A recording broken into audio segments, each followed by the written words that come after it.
Zvakuti okay otamu ojena nekaruimbo. Ngamba katrake. Akona da Nwali arene odojena ngori ofamini. Zino ndinyo no dita mu. Ndinyo no dita mu. Ndinyo no dita mu. Anyway, tiro ko diwore de resolve Odova track. Yeah, shara musuntaka ndikota za musuntaka idzi okay Mount Zion reaction. Shout out proudly sponsored by Musuntaka. Sure. Which is one of the hottest places happening right now. Rodia show mbili za bala India.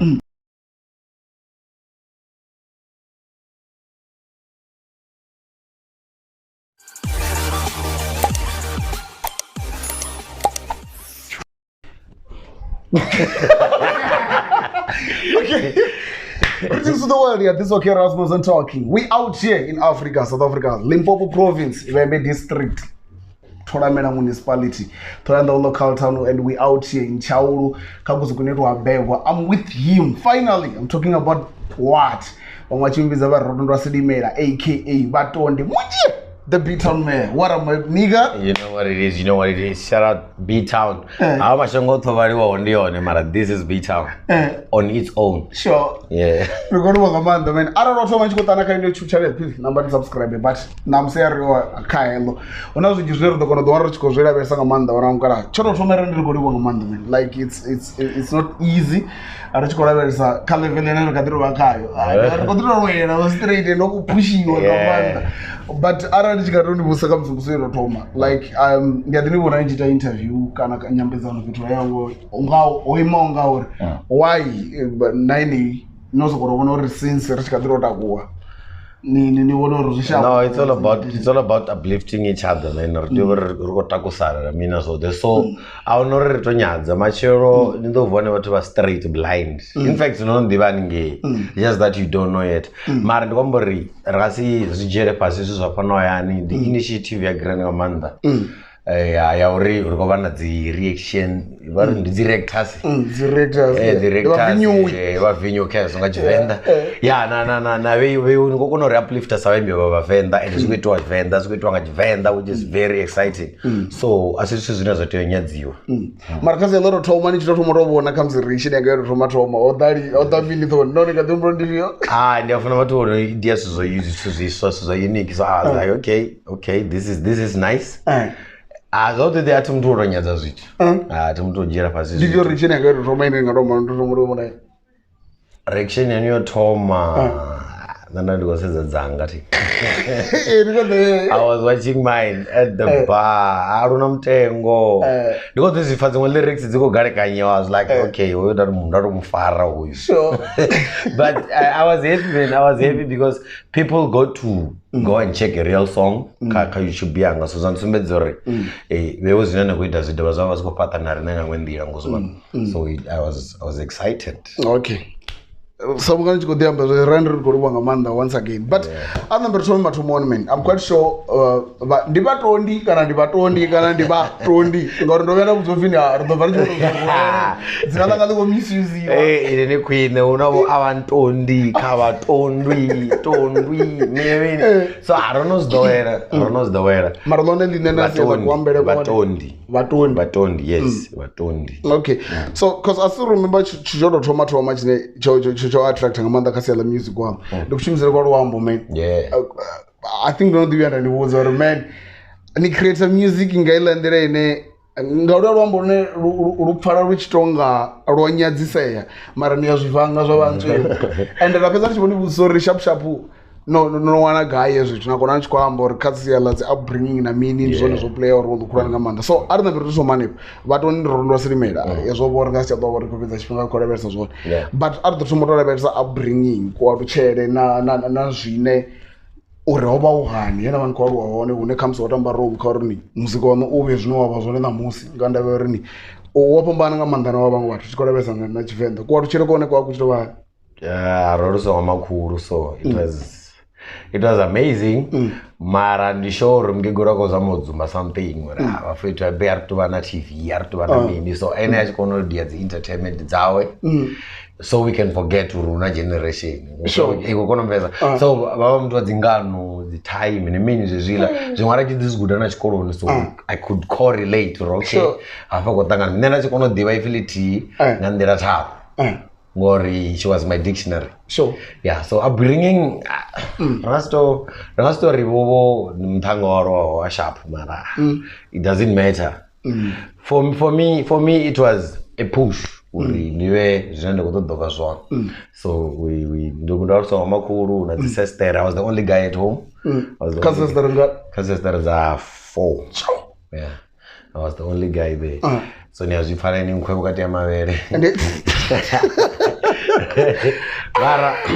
Mara for me it was rachichira samajita ungonomvesa yeah dzikhala dzanga dzachikuzvikona uri dzichirana nongari nadzone dzivatukana so ndishapu nemakuru vachizvikona uzitisa mfoitu chirana vazidzana chirana mfoitu ndamina zvote. So for me it was like a push. It was a good push. Mara rachikora resori ngombo kamsuna rusonga ngabo makuru zvine ndipo makuru va rumbu rufio rwakotsi kana rwa old swora ezo zvino ndisuzwe zvikanga so mara vabe ngacho chipinga vavaka out there hustling norosara nefara chikodantu ndokujena zvikorona mini so mukeguru va busy yakospana ninge yakospana one time I was somewhere where he was so mara ndopfa uri aruzwa makuru ndizvone zvandanga ndichingazichuza arari wava uri nditova na choice because that's why ndiliduna namusi ndiso it's because of her lemodavana spoiled bread too much a genius a good artist sazvinenda vazvere namusi yavala muti uri pataura murwanga my vocabulary yechivenda ndisho uri am one of the best Venda rappers apa Venda kanga rwambo no cap ezo ndichikolavesa uri na craft dzamu because I still remember umwe une rakatombo ronjoma kamsinga wo music ndubi muzika ndikariri kuchira ngawo it's just that ndichi decide uri ndikuzoimba. It was in 2009 ngacho chipinga kasi la zvesgila na mini hapo zvangu ndandishikoro I was primary secondary level that uniform and emuna niyaona chitu chine chikonda ngamanda ne ndi uri ni vathu vazvibona uri ni chikoro chakona balance na music. Yes, music not mari music ndo thoma nga 2009 thoma ndongwala ndichigoriya I want to write my own stuff down ndikuforza zvino ndikakona ndingwarira zvithu nemune ndiditele ruhimbo. It was in 2009. Achipinga chaona chinhu chipinga ari kuatenda ne I was busy writing my stuff down. Vakutsana like jaini matsana apo uintava busy ngamini ndengano ndikufunza zvawandacheresa was one.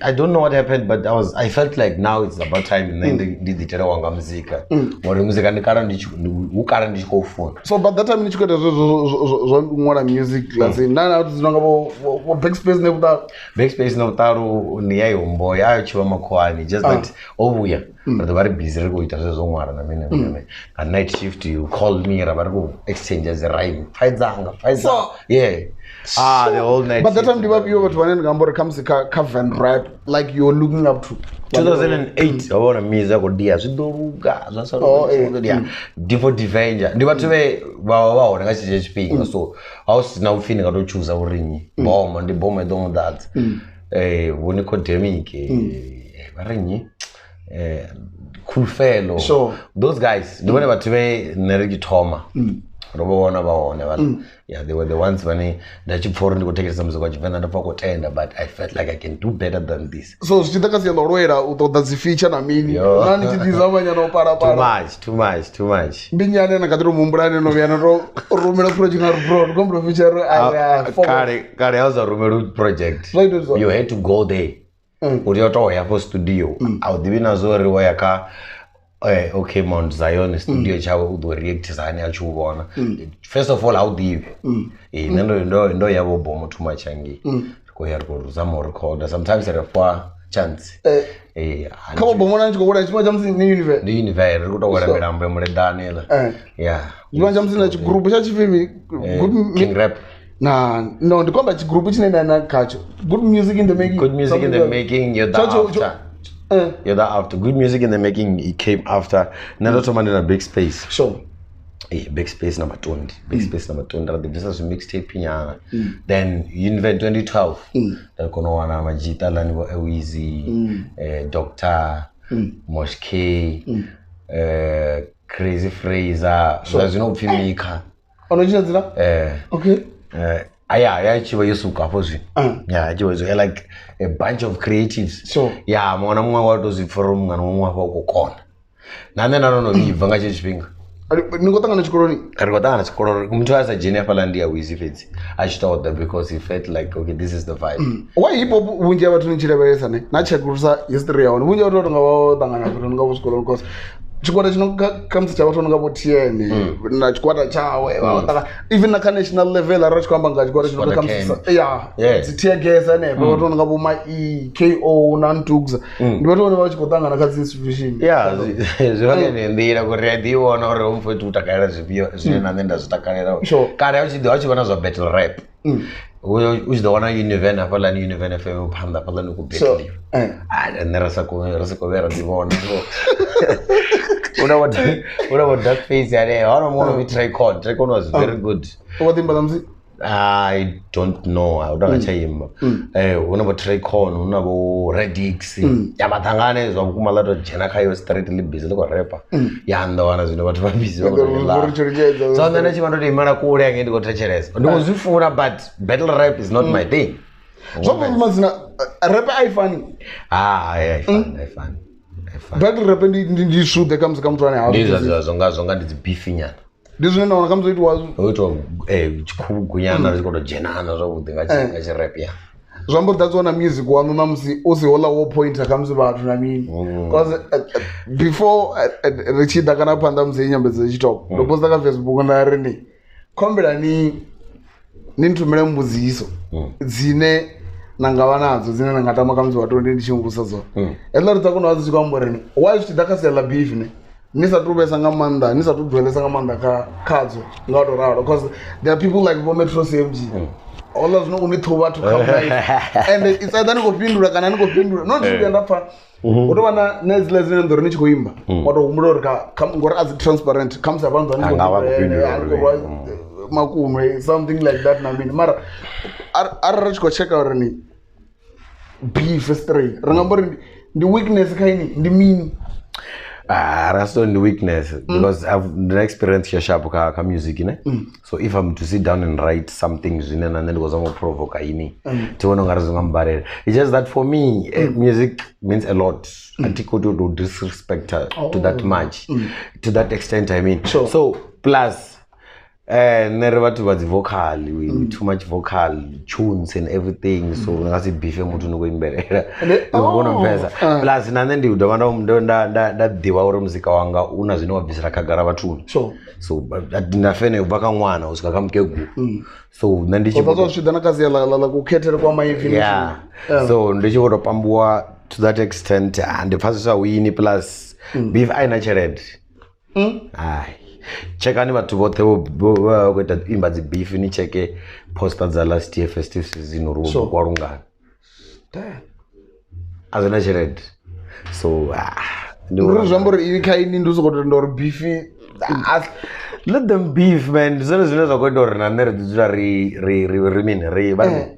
relevant I'm still relaxed and drop somebody if they're talking about me I'm still the thing then you go find but are the Katandra young in a I'm quite sure no visa mixtape in Jima no selling now easy if you mean if you Cloud 90 kana Cloud 9 yeah Roto Rari Van Rip mini and all those kind of things because all the now rich quite a fast forward ni rego checka issue comes in Metro CMG already holders no uso kuzwa kuzo imposa ngazilike and imposa ngazilike but Katab inana yoro ndo bana chipinga china ndo riko amba ngayo rikado amba ngayo Katab una la track ino fini mini Venda Inas yeah ine ndi khan nne ndingambori ni katabu yote ndingambori hela verse hela track khan nne ndiyone is the best verse kela album yote itwakanne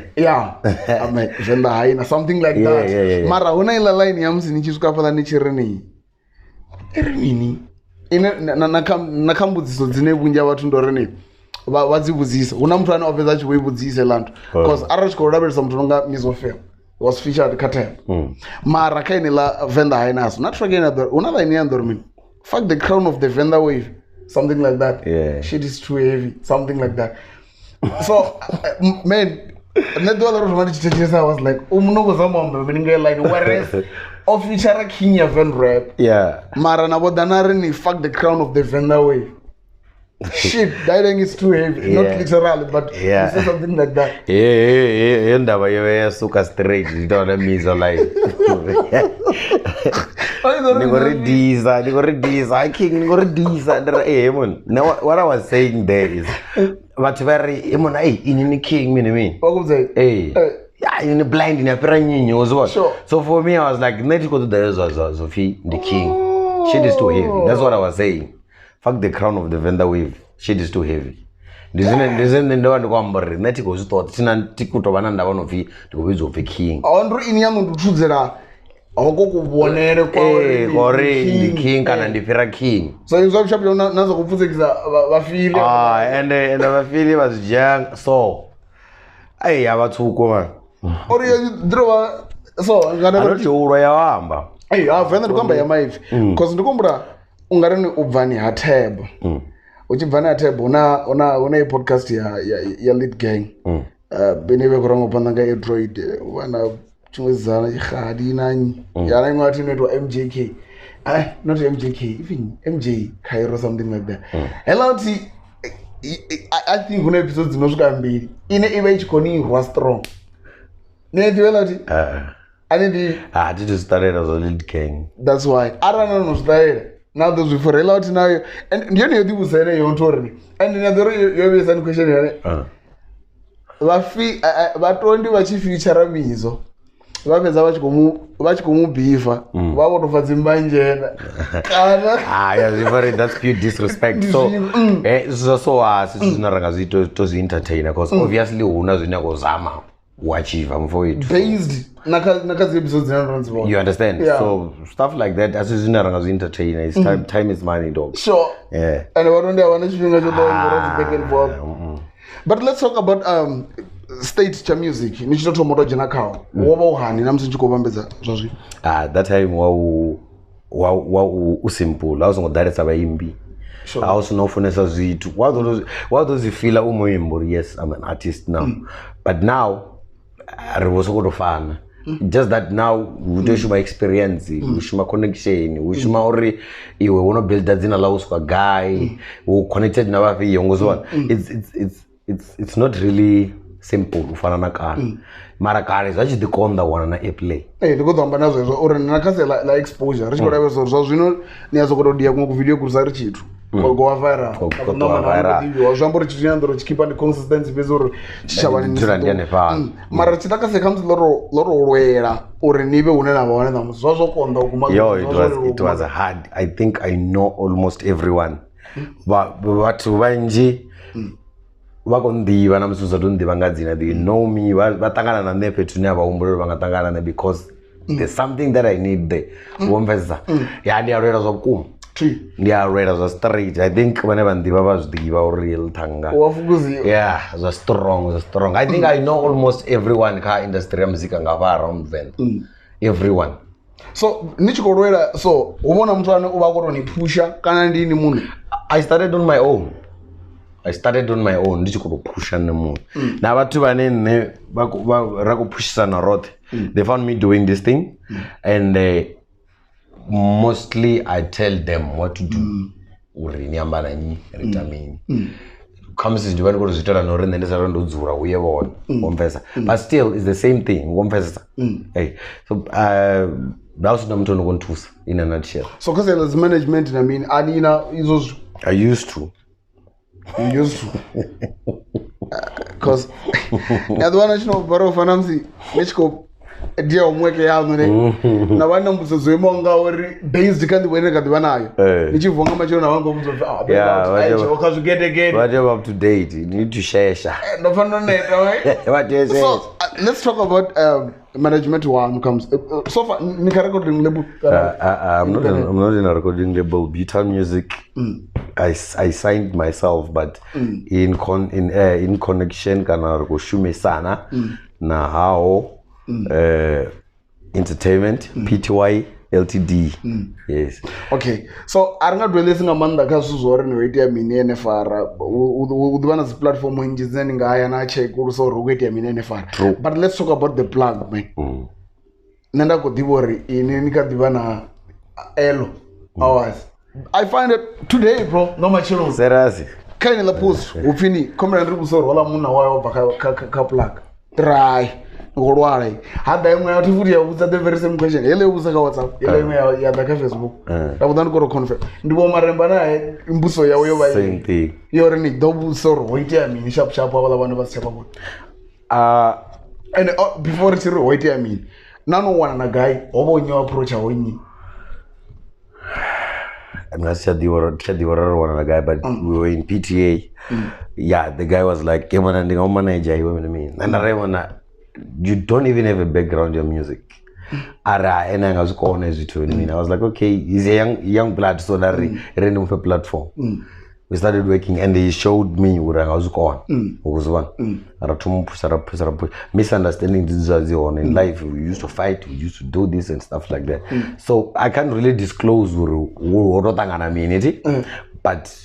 Ziditonga nomsingofana chiri ara rufuno wala difera wakati ruwarofera mara oba uzipio zvino ndingambora ni oba chiniitira zvone sa artist ini naita zvipio. Now obviously you know what I do. I make music. As a manager, I used to go out there, okay, look for interviews, check for features, check for gigs somewhere somehow. Na music. As I make sure artist you know right, everything. We're gonna invest. This is a I'm to manage. Yeah. Because in the company, ara table your over. Trust the you no bana. Kana yetu wasino bana. Nombo no imasini na nota. Yes. The authority. Yeah. Adowa ndandwanda wana chungu chifanso jamso imasina youngster CPT. Pala betu hakutanga na mimi. Youngster CPT yako launch something and never let you back.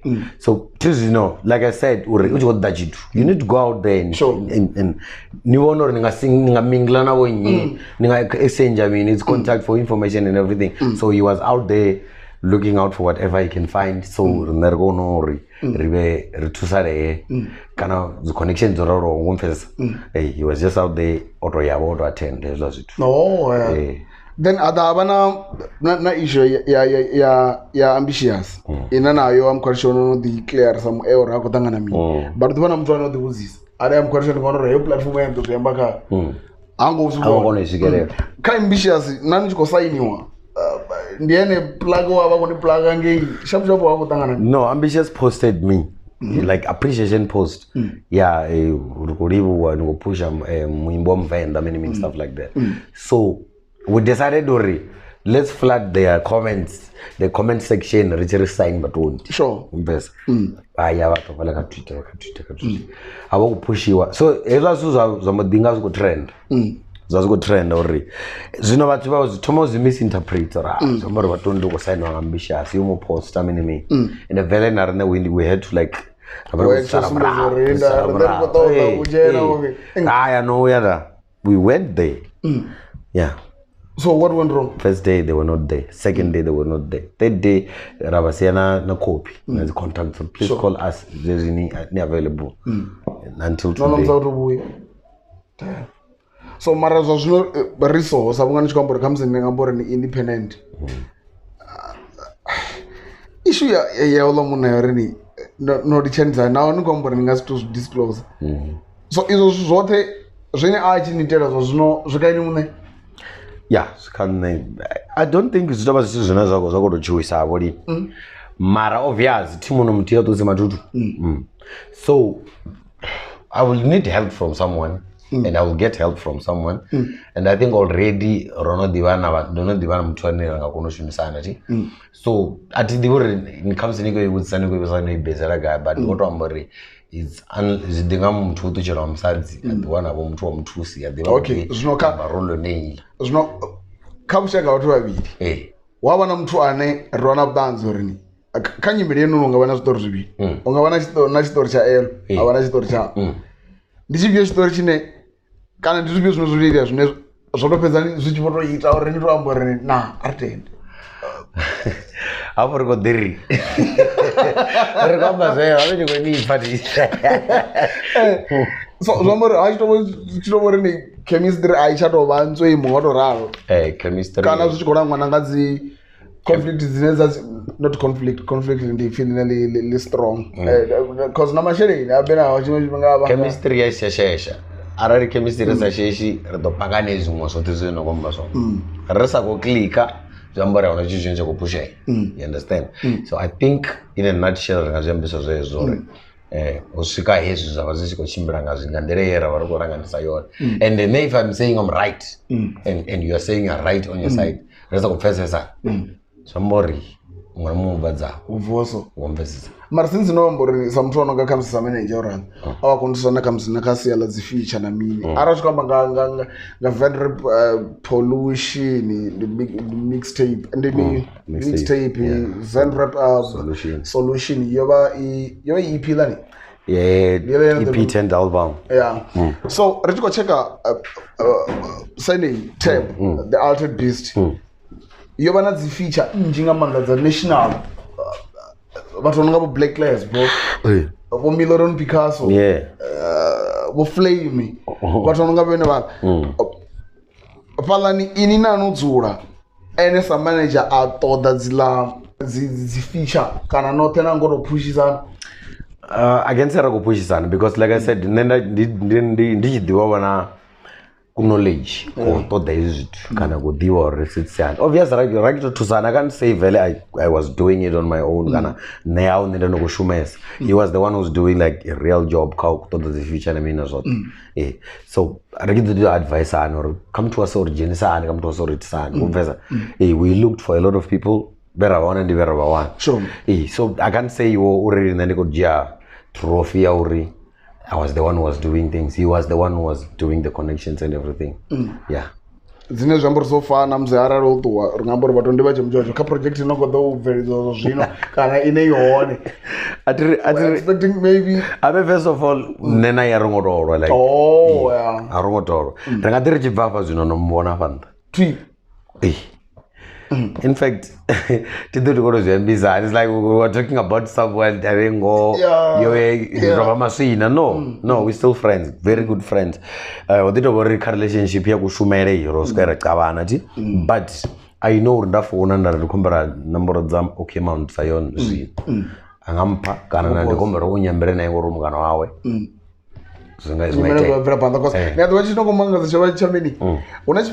customize lyrics at the bar. Lyrics before shoot a music video. Ndori man, ndiko customize lyrics ndikombera ndikombera nimpushira zonena kana mi akona chikombera ezosu manager wanga udo dinare so zvino zvamboreni ndichikone approach nabe ndachikone comes in number me manager 1 2 3 manager 1 2 3 ndisichapa nichikwamba ngarombo ra manager ndiapo nina ava vachiwotomo amba izvo. That's when I was like okay zvambore hola munhu usamba nga manager before rosiamba rosikaira dzorarambana mfoitura iwe abe we need these people who are muzika ukono ube exposed. We need these people who are narana out there, so I don't know the agree or no man, let's work with these people or the one about bane varfana ngo platform ene ne kamsi arago kono ishikere, you understand or mom to udobana rikshin or rectangle yumbo udo follow or check out we had to talk about that. So but that's not the way la general manager I don't know this amba or no or Spanish okay man, so I remember one amazing fact about you. Yeah.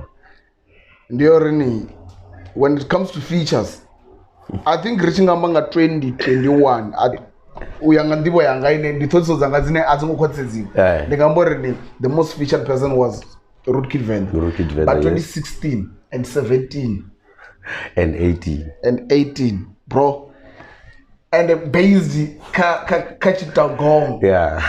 So ndiko to remember chikocheka uitero kwa Chittagong ndipange na track yene ikatab etla dzimwe event rap solution ami vona uri the project is zona ovesa na nji apa bukati dzine ringa situmesa ngamanda mara khari ndo mari yamborni nichi pusha track ya Chittagong na pusha na track ya Owamie Owamie zvinana no zvisedza base arto kakamsika Chittagong cause ndiyo nene ngamborni ndiyo nene yoro ubva ndiyo 2016 yeah 2016 yeah. How many you push out of that? Or did you remember? Hey, that's una story nyana, abona zvinokoma Chittagong. Yeah, uromango for Chittagong ndizvando kuzviyamba. First of all, I wanted a play. Because I didn't even know the chick. Mara ndachidiwa ndachitekesa radio ndichipfaura kutanganisa mina so I had to ndatanganisa izvo sizotezva varuyimbo then chotoma ndakoda a play. Chaviri I needed. But I think I knew. That's I'm TV. That's I'm. This is too born. And that's a woman was already go to and maybe ka Facebook and check out it. You understand? For me, it was for exposure first of all. Na uri nditoba show ururi mbona msela soto ya guy. Chittagong ndiri diva. I make a show room you understand? So for me, like that was somehow to take like a situation you para out there. Judge pick toma because I felt like I'm not really known. So Zanzikisa Apo and did already. And already boy, to tell you the truth, I think maybe like let's say 3 hours or it. I didn't write anything down. No ways. I'm telling you. Mutwani abatanzi in pool Gracie. He was there and he's going to record. That was the record. Nwali. Hi. I think the Gumwara 2015. Yeah. I did a vendor pollution. Then I started recording. Just recording. Although what is how Zimbes or yeah. Oh yeah. I got like 4 lines. 3 lines. So don't worry, you need to know. You need to know is what was not doing music. What was it? What did you prop? I did not know for any blueprint. Unless Rokumanga Chava and Bivanji were not doing his son and goes, that's why I jot something down. Marandi Shori. Did one want to line him the 10 that Imana is whatever. That's what. Okay, that's so. Owamie, like when I saw that, actually when I listened to that song at first, nakane nandishikofa Owamie, like ndandisina Owamie tone, ndandina Owamie ane girlfriend kana muzana ela sa Owamie ngoro movie comes in one. What the fuck? So only to find out Owamie shakalanga and this one thing and this what is that track meaning what wabondo shanduka like why like Owamie is the one who approached me. First of all, Owamie was my classmate. So the general of this corona and the woman zanodo towards kwana chikuola zin. Yeah, she came with a grade 10. She was very good English. You are blind. And then I was from Zan and I had to learn a lot. So Milton Mfubeze. Zinoraji otoma utanrono vanigeze varsity na mina zote. Ndikubona Owamie ubusy ngazothi YouTube. And then so just jera ntanga man. She was like, "Tondi, this is not I'm big. Come run into Ruimbo." Over the guy who ran into Ruimbo. Right? And then ngaziwena dana chere. Let's go. Ndajena fast. Cause rich come na music, ela track. Ka intro. Ndio. Dog. So actually muzuru nganda guy. Ndarende kumita na maharo. Ndaitora Ruimbo. Sure. Jimsendera, she was excited. Currently komulivu. I don't want to disclose amount, yeah. But you have to watch it.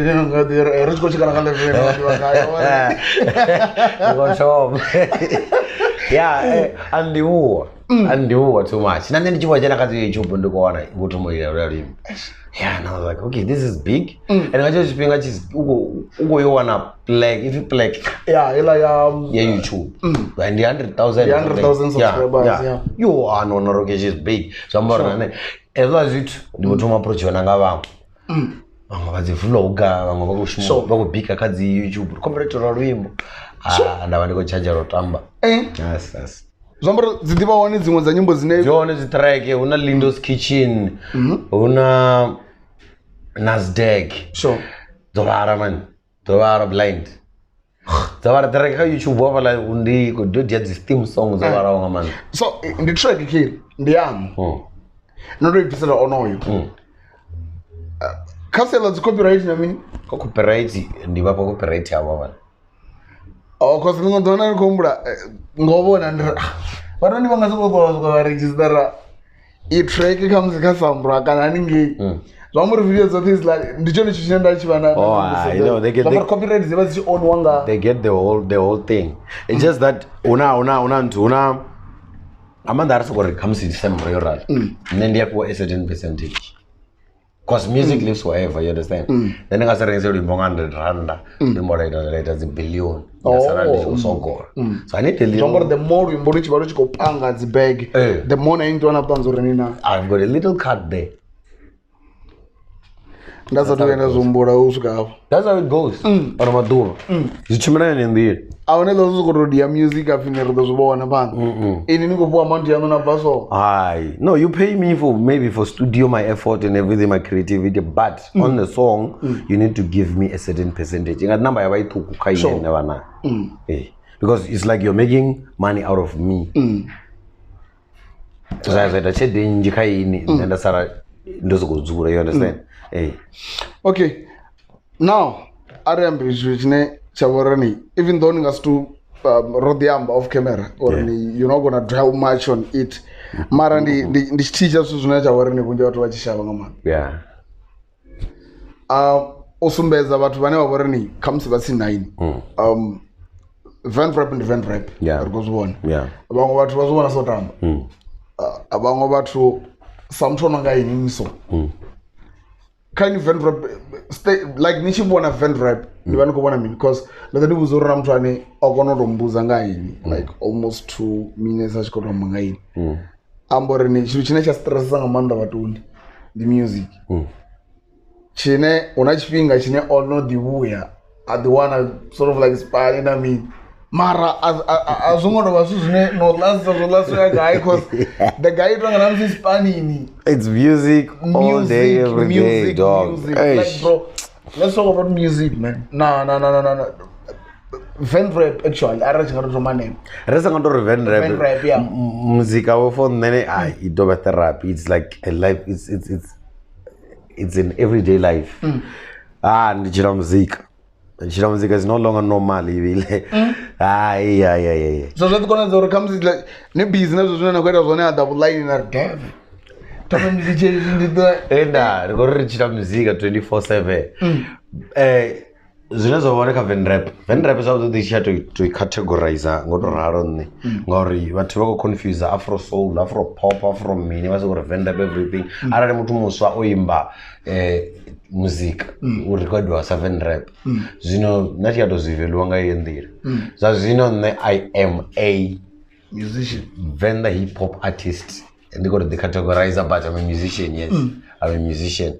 Out of an zvinhu zvinana ngatori rangambesa nga Vent rap because Vent rap mwana madoko kuimba everybody no there is a zifeno no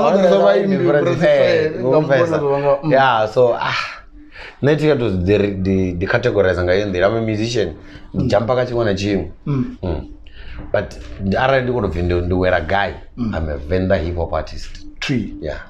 So ari America le nda ndichikomba lona lene bunja watu vanga vali dhaka ngamana la na muta bro. I know apa zvino nitoreo vala maipya mdrokanda zvakuti ndichamba no this is not proud of blinding us this we proud of blinding us like tidina zvo ndizvuseni ngandaveri Okay. Taken 2 kids. 2 boys. 2? Yeah. 2 boys. So how many over 10. 10 11 this year, yeah. So 2022. 2010. I mean, no Turning 10. 12. 2012 years. So what I'm music now go to my Rakonomaka territory. I mean, you never know. Mara nchiko wache kati ndio pia na bononga osanda mbesa komanda kai. Yeji to kwai. Copy and paste dog. Even musical like in what music? Nenga ndingasitomo encourage zoimba. Why? Kan zvine zvaba zvone asi zvine na rinchira. No, the hardships that we go through as artists, you wouldn't wish uri mwana wao achimerenge yondi. Unless nanonotoba well off for India for zvino chikona chimwe chidova chimutevelele for any. Yeah, you can choose it. Mara tizino uimbeleli vo chimwe chipanga ndito choose one nyana ndi choose any. So we never know uri chitozidisa hani. But let's talk about maybe the titles zezina kwamba zone as artist because abe zvoriro bado nisokoro one artist ni vona ngari chimwe chinche because send it out in around kwamba irenda me disclose sharp no the disclosure panda ngangi elo tepeza kwamba bro like react nondobva renze out ratobva vatondofuna mutawo ngaimwendire ati so arashikwa maka pressure comes in ida savaimbi ivaipio comes ka level in no vakai pressure I mean in dog like chona the connection these days not overrelwa ngamda noita effort yena kuzi forever ndi kuti a lot no nominate wasawire yadachiri zanja watu horo nuzori rovota kana vatotovota pandano vaspendezere an amount of money vari ngo win na vyana songo win imagine uri pain na vanayo na ula mutu ini achinisedza unsetsani you understand mara hezo ndizo stuku there's a lot of things ujera kai game a lot of you what to get that it's hard to look for a deal it's hard features are hard zoko the shade no vana ani ndozipfura kurovhariwa pazvi and ningoroze mango or the flowers of my now let us put disclose or comes mu ndindu upio una feature ino yonovya ni baira ngandaba ya mashereni and yavana local mara ila ndobeza ndoti ngarera ora ndandikuri ndikunizama vakomba uke mashereni uri 10k ndira no relax dog level ina vakayo hai rana izama mara not on you. Why 10,000 chitonga ina utada because ngombra ina utada zvisedza kuri mutu ndinyi ndito benefit amini you understand yeah because ezo ndiyamba ina utada ti era sokoro kombizo zukodisa zina la metrang chifunga chamza chikombo refine tsori ndira hangu ambo ngari ene account the future ndifene dzizazi chikorini arikombela vaye vari todere feature vachisuka ngange lo munhu ari 10,000 oya kanji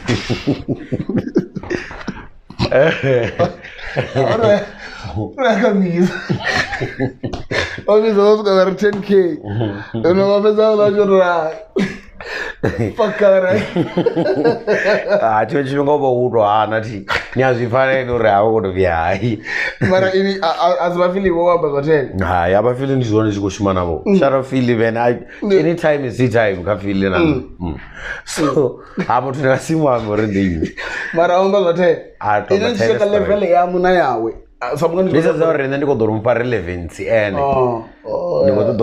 you understand no okay renditend man renditend because akazimuze zo 10,000 achitozdiwa uri rikokokodza buimahani ka industry avayani and expect or no 10,000 plus and I was the order gain a lot from me so I was like sorry bros ngasikona dzai mara angova vona zi bad blood na means ndosokototela no ari am like ne atimutu hold the grudge ngari ndifora zviyansari samara yona niya zvidiva uri inarango nyara muntu ane ini ngonyara muntu ane ani nyari problem ivenanyi ina munyari vele nganda uri munyari wachimwe chimwana uri azvidivi nozdiva ini nichitangana neni wani ngofo bava So basically you're an hold this grudge. Ndi vari kushava hezvo. Zvamba rina kava tuno ngava Ramzeey Ramzeey. Zvazo nacho kuto drop album yawo ino. Hoda wana tsumbu rumwe yaro. Fala kuti zvambo botangana ni. Mwaje uri model wangana ro ni korini. Ini pose vese, ini wamba zorini. Ngorujia. No, that was a stand dog. It was straight. Rakutopusha.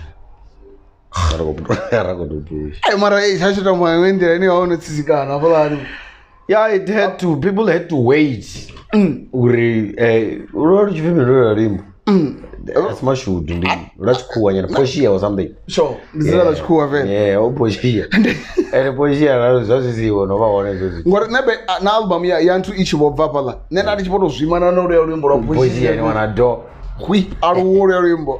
I don't go to at least because sometimes I don't know you won't get the attention that you need.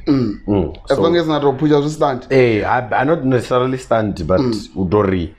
We talked about person for that moment. Drop Japan attention, you know. In as the I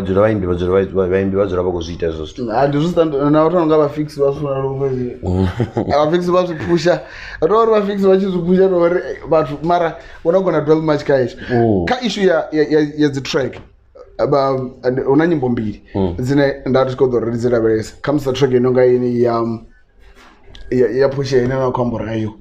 But mrauni wona track inoitwa muliro yana vawo ini na mizo na ndisesh and bash sesh ndisesh yeah ela track nayo ndo yana phongari uphiyo vana skandala nyana na if ingilauti Tizzmo yeah based kata muliro na oh yeah oh what is Tizzmo drop a track no fi muliro Barren fara muliro, yes. Sure. Barren fara muliro. And I even did a shout out, Kanila line, shout out to Tizzmo. Kanila track muliro. Kanila muliro yanga. Mfwetu acho bobia ngange uri ene. Zawudi it's my song. Take it down. Concept jivana. Uri mrufu muliro. Nande ndo fara muliro afalani. Ene uri barren ndo fara muliro. So and then there's a kuma the century realize no himba. Bro, una limbo rasona so but they were completely different. So for it to not take down the song. So after the limbo song which exist and the reason is no comba zone in I never diva emotional. I was like no dude relax. Plus I check and already remuliro una boy nyanga ora. I got a lot of poster, but there's no supposed to at entertain because I was resolve issue up in atomo publicly or conflict resolve publicly. Then the is general. So la person he had to come back and apologize because he needed a feature. I was hot by that time, though. Don't go dinner. 2017. I think 2017. I got dinner. I got the future. What? Ndo ana mara rotanganyiswa ngati ene ka rongo rimbo rono 50s and 100s. Yeah. Then era general dia pala. I think shout out to Upbringing ndio noko student. Ndione TN over kwamba ngayo kala interview. Yeah, 50s and 100s. Kuitero kwa hone. I'm quite sure I will drop this after Upbringing or drop. Mtononga TN or otarucheza or ni hela ntu yoba yetsad. Tizzmo ongari bubawe achibongwala verse. Oje verse ndroni ezo na kwamba zonzo emotional na. Otherwise wala otherwise and the English mwana nika pure intention yore ni ukukilwa beat we. Yeah, and that was on the concept. I was on the concept. You know all I ndene then you go paru bo you buya ore vasa zvine yona toba yemarofa and then I change zvanga plus ndingasidzinyadzise uri nande ndinge ndikodisa mutu kaluimo na mina zote no let me leave it like that and people were like yo Batondy is killing but oyu ukozama urwere. It was on the last verse I think. Then as for to the madini ko so I was just nice for me. So remember them the other on load danga intentions on attack in no foreign verse yam ishapu Martiano only by chance journey hey Tizzmo wiza yesu ninkoto dawo oh inendo otomana ndichirecord ndasenda avalani vasenda rwimbo runopera and me ndafa ndisikusina ni during ndichinchuruse chitu ndreni ini nakupfore ni I trust myself dog ndado ndikudhoropa chitu and haunofe ndichinchuruse zvine zvokuti ichinchuririwa ai because nena ndirupa zva Tizzmo I was like uri vatondi ngamukona vanga zvamurorobara mara base nakazvinana kupindura zvone zvonapindura zvone recently zvara neshi yotauri kokokodzana na vafetu namini so kamutwana kamuzinzwa zvinoplana yawo ndiyo kamuzi udokwasha vatondi vapindura uri kamuzi vamuri enya advising avapi kana is that part that comes in the vinduriwa that's the advice comes in the whole life mara zvitoda kuona zvino nanenda do benefit arandisa kuwina chitu forget ninambana ndobakazo avazvidiwa vakomana vaveiwa vothe vakotouya zvino vakodza dzifeature kakoneni risokuri hamba kana ndingazouna track ivia angotreke abridhambe zvinokodza naye anodhi mukwasha achidzora busy kabeef dzatizeya mari mara ari kuhana ti nokwamuri chimwe chimwe ndinoimba mara ari andishikodzi kuzozva zvino ndikodzi kamuzotoita track kana inti pedzi je ndingaikuwana iyotoita kamusinenanikuto yebeef mana ndikuonuzoro muzika nendikarekawo zvingaribhaira ngaminjezvi ari zvina cherede put the check on the table rijene pasi money talks yeah ndikozvidhokorora futi sure vobhuka rungana ngadecember ava vadzibeef ungorotosengera kuriria hai varingazitobhukawani avo vasiwo it's sad ngori vathu waona ubhizi ungoimbera utakadza vathu vane hauna zvinokubenefita it's very sad you must take this message guys uramba ngoni songototakadza vathu unesa kuwina chitu zvamarenda zvinopedza nipedza nchipasokorwa na fan base ine mara still ani kongwanda next no one talented mara ngoishimisa is yours cause nah man dude it's all about money man Amanda lately it's all about money zinara what it was to do jazz too was just a joke uchikuhura ne dovana tides it's gonna be hard ritoriwa imba ula mara richeka rugai na zvinakupanga zvone ndizvipi averi kotocheka kwagoogle ravona net worth yamo we need to see your net worth ari vanoringozi kukonda dziyavuya uri gaming hadi iso like music vatu vakutofuna seuimba they don't know the game based kamini nivona ngari chiva chimini chinokuvapusha kamuzuri vaimbe like ndiuimbera tiwavana pambano yoimba noimbera chimwe chifenga nosaedza uri natondiorala ndingangazimpire kana natondiya kuimba ndendingaimba not knowing uri ne mapfumo anga namini ndiyawana gari kana neizvi zvinotobhebherwana kana mini notododhuma notodori mini wezvazvizoraro so vatu varijana intentions ofambana navo ava which is a problem nyangoita zvanzi zvaserious zvinodzenitera kuti zvakudhi muchironi na focus akati zvine zviita vana vane vazvo so hey ndikoniipfa man like mara zvazvino arambe richikocheka zvezva zvinorodeswama murawa pa zvonakodhiambori yeah family wise nitsoimbu take care namini aliume na family yanga ka atikohuma ngandawarini ndinambusonjisa zine ndinadzo base yazvo zvi state cha music chingandira ine nichichiraveresa muthu ane chiro chimwe chimwe pherezo usually zvireto zvita out of pressure mara it takes time bro uri zvino navangozviita zvipange chirere ufanira zvo zvinari kuzviita rero vamboneni zvani kokutanga rona mutebhuru reactions vari kudziona mara zvikopanga chirere ande ndeza zvino chimwe chipinga nia zvimwe zvikusakela page ne ndopedza nichivotozviwana uri it seems like muthu ananga mubhedhi she doesn't give a fuck nodhuma kana ningodhuma vone havatodhi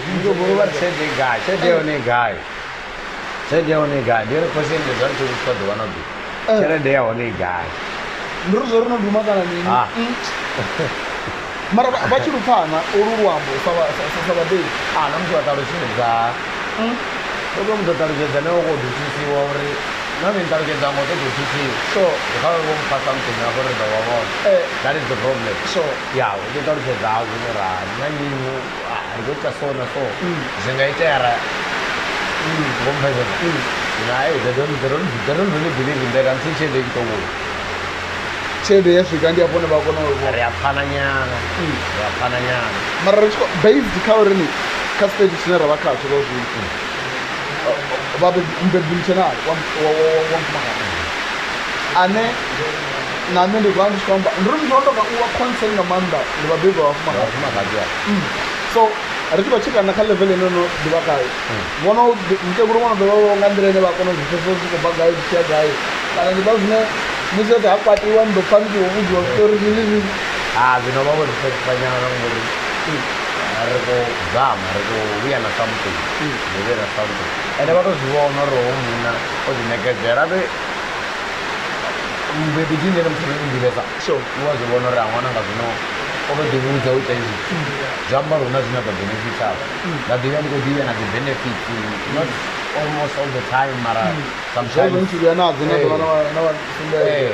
vazivaona uri afrejiwo yofiliwa murawo voti uraizi vomesa because munhu avati vava busy bad rikojena zvikoro vakokorodza chicherede vakotani inadecide uri chikoro rochivona nendikotobeta hizi zviva zvinongombiti kukavo uri vakondera zvezvo vamanda uri hanene ndisa chikoro nini nova busy ngazvimwe zvearasirangani ari kokona mbuyero dzaona uziwani so avatodzivi understand as time goes so basically zvine rava richikora verise zvona uri vabebi kuvonero kwavo ndikuimawo ngauti une nainorari bro, like you are very passionate about this thing and because you're out of passion and so that's the stronger sort of like a therapy because now a lot of times bro when I lost a lot of things but just to drop on the camera and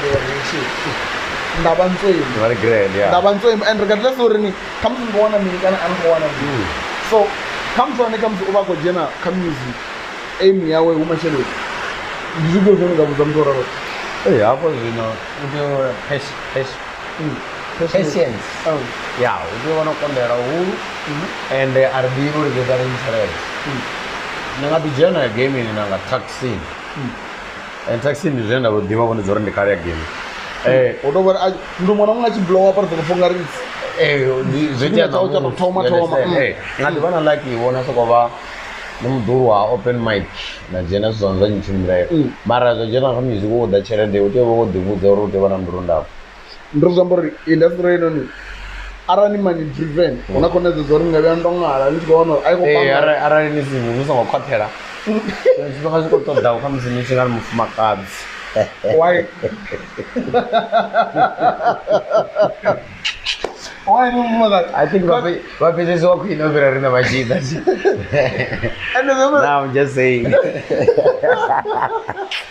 mara nozoiva arani musizana advice ke andirikodwara chakakamzi zviyakonda ndisongozvivereka zviyakonda dziatinyorwanzinikomba ya dziafara dzakanda mara zvambo ringamukonde zvavangao sofa ringambori music one une chibui chine kana zvine wakonipa zvone niyadzizvivona avo rinini azvichafanana murova namumurova yeah each and every year every season zvazvikogonya zvikosumbisa uri hazvambori zvikoyahone mani zvikoyahone havana mbudziso ti ine embuso ibased ngavanhu that kukombidza uitumanya na track ine yavo ri ikoita posha ngamanhu inonga Thamu yorani havana mbudziso yofini nitombutsira hapo why achikona uimba muzotofeaturingwa than katrack dzavo dze3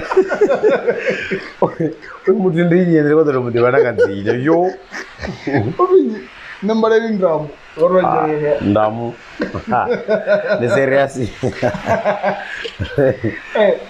mbusonenozirava anadedeuti dovendolo rivini ma but based nadediviwa nga ruvio rwimbo Ndikwamba rwimbo rune ratova popular rune narudiva ino. Rune rwambo. Arasvika muna Chittagong. Ndova nenai. No. Wapindura yandamuti? Yeah.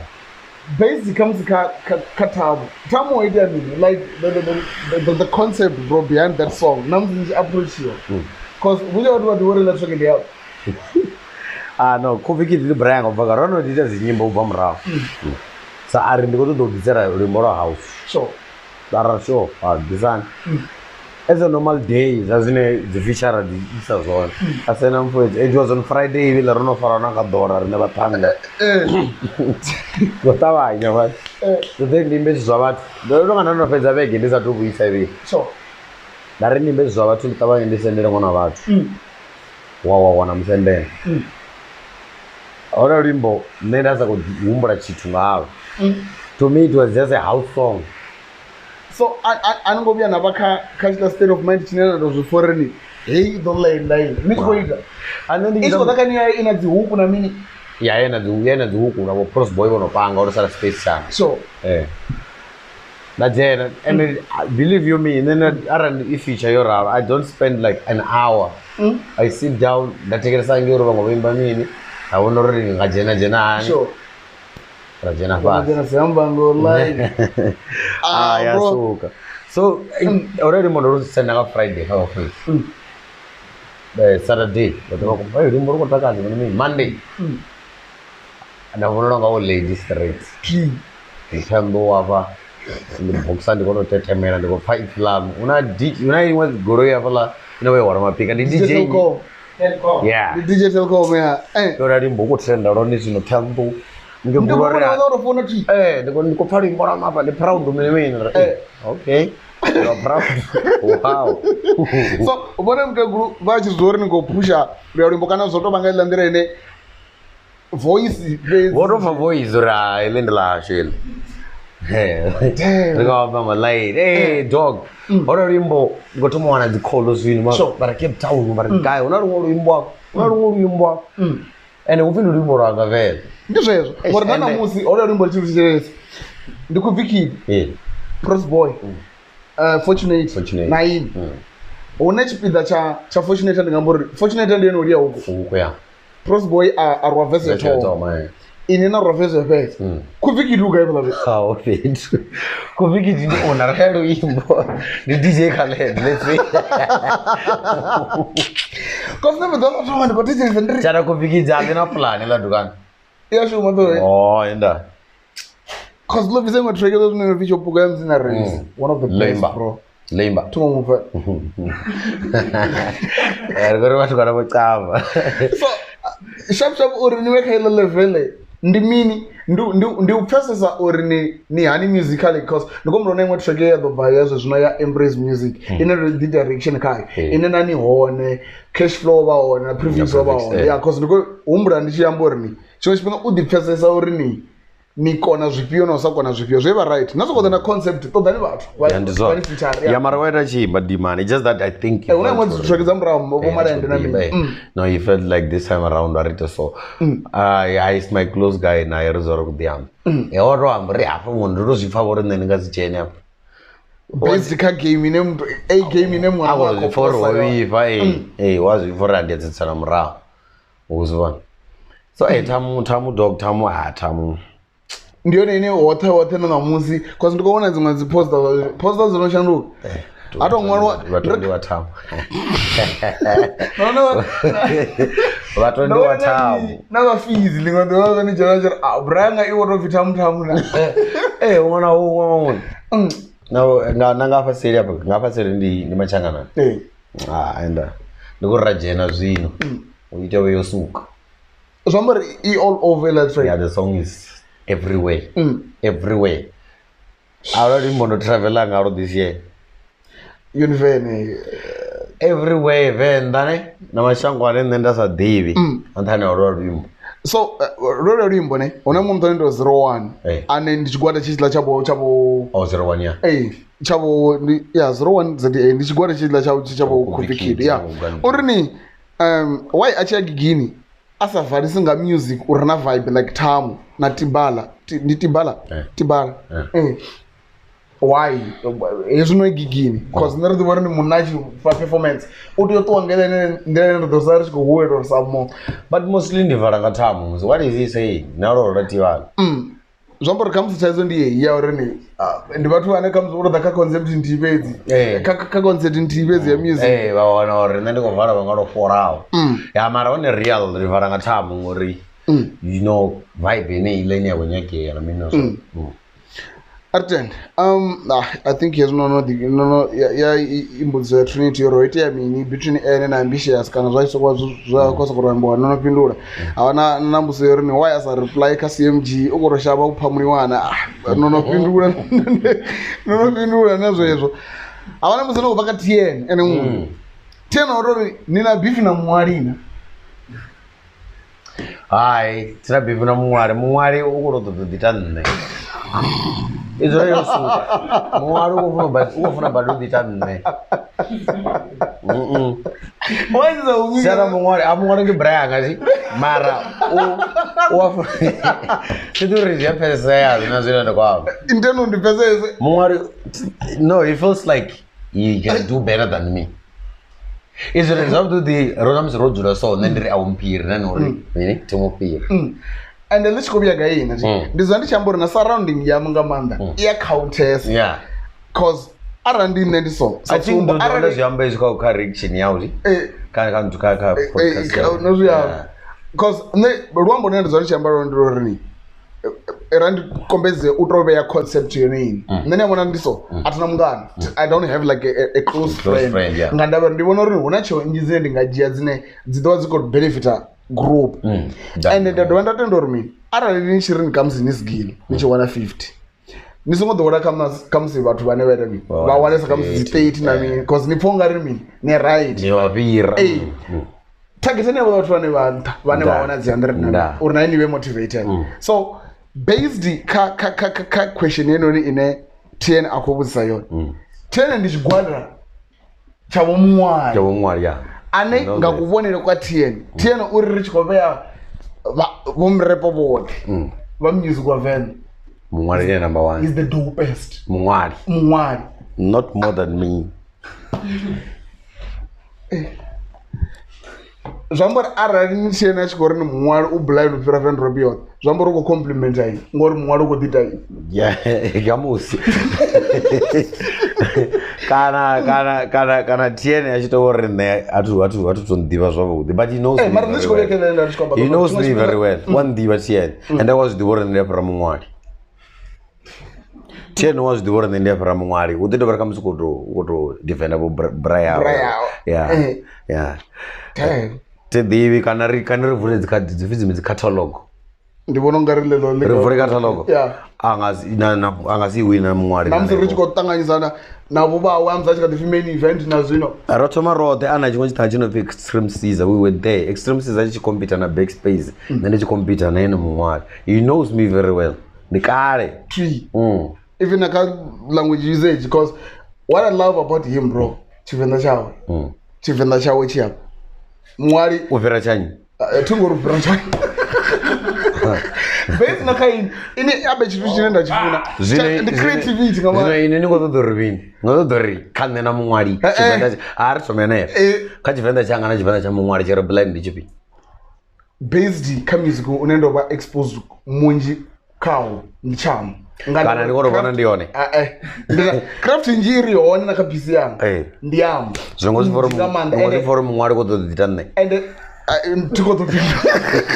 tikodopindula kuti cause ndichikodova ndacheka nauri minini ara chikwamba nga language chichi ndinozvema nakambura chingori chichi china ndachifuna ngaini ndikushumisira kwa ruwangu bro yeah una track inonga Castella's title Nyawa Says ndi mazina chivenda straight Nyachavungu Maita Storm Bushman yamsina Rascanley Mahundwane Sialala niyefori ndi craft ine chitamune ndivende chitachine chiporeni chakuma manje chikobya hangi Castle Upbringing yaono kwa richere kwa mukova kwa goditsa so arambe comes nga unless no njera no ona uzgozula ngotambozo sina riko ndo shout out Nwali arari hoto viva zvabudita tanda na beat ngori zvoamba zviadina ti casual Nwali casual zvamuri kuda beat ine zvazvinapa ruda riko rovamezori ni we can do that. Moment of silence for Hezo. Nwali kupinda na beat. Ora asinotonga ndichibudziso yembudziso. And it's unfair uri udziso Nwali ane ardiwina uri odropa ni singiri. And I'm here riding the fucking wave. So add the beat. Nwali. Retom even huku kana zingona huku kana bathu batopanda murawo ngane ndiyakoneta ukuthi utonanga Nwali challenge ke aushena zvimwe zvimwe katona Shara Nwali drop some few lines dog utodiva nyana vetu base urumini nati arati kocheka abana kalifa sla reaction ndi okay Rasmond Zion no reaction anezwa zvino apa noni then do represent wangaini ke track Nwali ufunwa ngobri zvembori zvi right it sharp it's Batondy and okay Ras Nwali mara izvo zvazi obvious inani nangi muntu wakwina no the representer kana okay jani mavi jani Nwali na mumwe nendi ndoti ushapo Nwali ne right ni sharp zvambori ni rizubeka inori ni udoganezwa chichwana chimwe track edop ine udova una Nwali Jani uone unganinge wakuleta beat ngamasha una beat sure 2022 aingadopera usungobva track aina huku zvakuti aina huku zvakuti also right comes to 8 kevo vakoshava kevo so no the thing is rukwenda ruimbo ti and udivo uri the resurrection of Nwali first of all so ringasiite ruimbo rwadzi vhese fedzi uditopfara vana radio na huku tiena sina fight as yeah it's cool then zvishapo tena tsana huku iko dena huku as long as track yapedza vaone zvine rodaro kocheka zvone ndori ni who is better than who campaign game na kushimisa kwa Rwamba ndirokodza chivenda chiri pure what I love about you ndero zvichita ka Rwamba bro it's too much so una blacklist anano mfeature kala vida loka ine ela tape zvobudiwa na nyimbo mbiri zina ringatombo rini title zonza to Spanish ngaman my fuego yeah my fuego ona line yana dormini vakoita mini vako were dzine ndingazikona zila line nimbuzena mini ngona ndiyambe wanga one comes ndori yamba in any line vakoita mini vakoswera mini dindini la mulilo vakowera ndispita fire something like that toborotsono towards the line mara no man aticheuthoni amu adzikoda madzikotangana na blind mwana dragon spita fire zitomamero narimini nawo chipindira pa utoko zvepatera sure danger from me shop hey yare labo usage mo na kutitsira kwa mafumo nawo chirindira pa utoko zvepatera nako bindo inofanga ndorivini abutokoni doko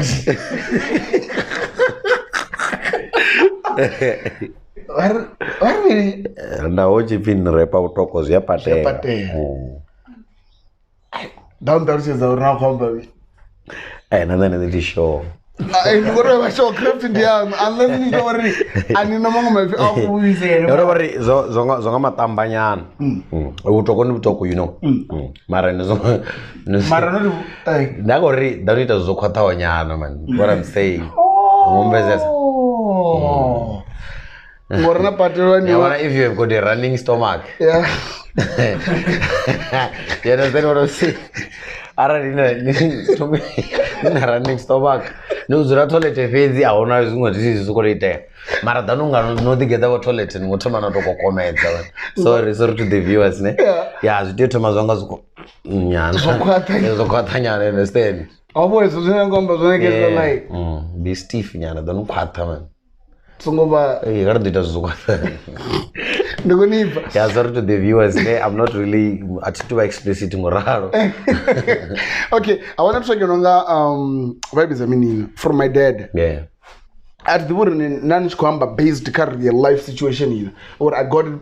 You said I probably got it from my dad. Yeah. And it's no Indian. The other album, like bro, that intro. Yeah. I gotta pay for this, you gotta pay for that. You know how people is, they're gonna judge you first. Yeah. My nigga, fuck COVID, we're on the house arrest. Yeah. With the monopoly, my nigga, mark my ways. So, I'm being a track from my dad. You have issue, like career life situation. Obviously, it was from real life. Dad was a hustler, he made it. Right. So, Nandijira, I probably got it from my dad. I'm saying, Venda ni azifona kurumi. Ngabantu ziwana kamkara. Ngabantu ziwana kamkara. Izitu zinendaba zona. Ngoro push. Yeah, that's what I was saying on the song. Or paying something like that. Yeah, that's what I was saying. Damn, man. Let's talk about what you need to know with my music. I sing ndimba or ndimba ndimba suzinanda kuzi experience atimbe zvinende zvizitive ndimba mapungwane comes ndotangana nawo kana iwo tangana nawo mara umbudza ngawo kana ndowabona ngophi to stuff like that atimbe zvo out of like mysterious stuff ndimba zvine ndavana kutanzi nazo uri nechimbudzisa zvezvi ndi hano rikona vari chikwambo rizopaka so basically zvezvo ne uri vova muthu wane wachipana ngamana like vakatichirana RIP to Dad. Yeah. What's that? 2015. Yeah. Why you don't have any entertainment chance? Yo. What are you saying, dog? No, I'm not saying what is he saying? Bro, look at me, ne. I'm not cozy. Look at you. Hana coach. Break shit. Hana coach. Misofil. Hana coach. Bro, fast. You need to know that one never fast. Fast. So, the worry, Kozi, over Mdukan. Ovyanga ndenayo. Sure. Ardivuru oitamini kana otangana na mimi. Na maduba mwana mwabo bari. But bro, tazo vokozi vavana vari entertainment industry. You don't say that. Damn. Na vokozi ya madokotela, na vokozi ya manese. Hey. Unouri kamusiri kobesa exposed to kabene vovane. It is another zoro vedesiwo. And they always think stuff what Vajero says. Yeah. They always think haba. Amkara do tu izwangale. I'm not sure enough is enough. Yeah. How chini cho push that track. And I think between to Tien. Yeah, Tien. Shout out Tien. Yeah, umpa bitimbi. I chose that one.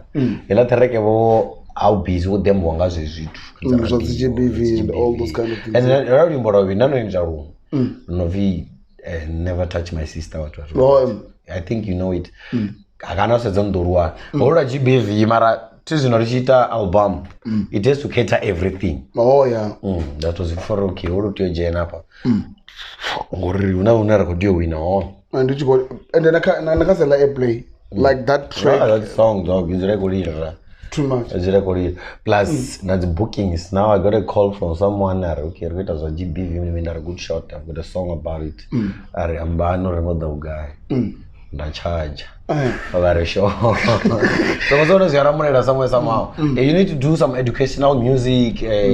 Music aware change. Music or mean. It's all about to differ on the vibe and all those kind of. Ari dina suzine zo rabersana na chimiso kana na zezo. Munyanya nyana day. Oh yeah. In so far, okay. So busy gamanda guys. So zombori ari chikwama table ina zozote. Yeah, yozama mara. Tuzinofala we focusing on trap music. I told sana mana na mirede sanga manda. beat choice tena yamba ningasiya mbezizwa khala vida lokhanda abantu kwamba zomzini so ndiyazifesa uri trap rivari tonga ro kjenya yone ndozama avo I tried uri kucater vathu ngandera kuva cater ngani so sharp nende vana thaidzo ne wava nazo zwine ndo rali tshiṅwe tshifhinga vhathu vha mbudzisa mbudziso dzine ndi balelwa dzifhindula una trap arali ni tshi nga tou paka muthalutshedzo ri sa kuri ndi yone kana asi zwone mara kubone muthu arali nga sokou ḓa trap ni mini trap music trap music it's because I think na Chittagong no ndi ambo ri ni trap this it's like sing rapping it's to sing rap ngopa ni chiro sing rap ngomba u rapa ngari ngoimba do you understand it yeah trap music mara zvibvana kadzina kadzi beat dzawo uri nzoimanga ndira u trap like na kufuna wale kwa hone azvifana zona ndi bomb ndo mudadzi yela yo vai rap yeah, that was rap then trap ni udoluga trap music ndi muzika woimba ndingani wa rap ndingani kuimba ene ararichko satsomba ararichko jia comes tandra emizofel yene track inonga rich times 2 rich tangana na layeri rotakala so that one is kind of drillish mara ndi rap ndi trap na ndizo zvilo because dziambinganya man dziambinganya like ndi about for if you ndizo zvine represent abe chimwe chazvo ndichori uchita craft chimwe chipinga wabana zvimwe zvinondiro baro zvipfesesa na wokombechedza uto ravesa kuzvena kupfesa uri zvipfesa queen mara rohone you need to ask dog you need to ask auna zvinova wafano nova kuti information isiyone ngo kacho zvine zokodzura chote for real you understand so you need to ask wavashow nori kwamba ngamini nane ka music waka ndingatofonera ndara maita stoma zvamba mini what you thought shades sharp okay so if you also got that but I don't really know what it means so I have to make sure ndikwamba zvino ndikuzvidiva so zvambori na ka music wangu wava na vatu vane zvichidakasela language yeah consult a blind too much I even call my mom almost all the time aniko Thomas zvanu zvi zavatu ambra zvamba mini vezi reveka zvone una chimwe chipinga chine ndi yari chifona mukeguru napo chiviti zvidivi ndambori ndikombora zvikwambezvo Never done was of 18 drum car and drum and different. Was it for him to was the order or the Bagan? Yeah. So that's how it goes, dog. Music and never show. I kind information when I went and visit our tune, you need to be sure about it. Mandaka entertainment industry. Okay, I remember the way in Abonanga music wa Venda. Why? Who go para minor comes rambo coming stream bunch. Especially rap in a comes to the guy. Argaso zuko bar, when you go and you get lift. Come on over Makazi. When you get lift, some more Makazi go do with a chandor in your card.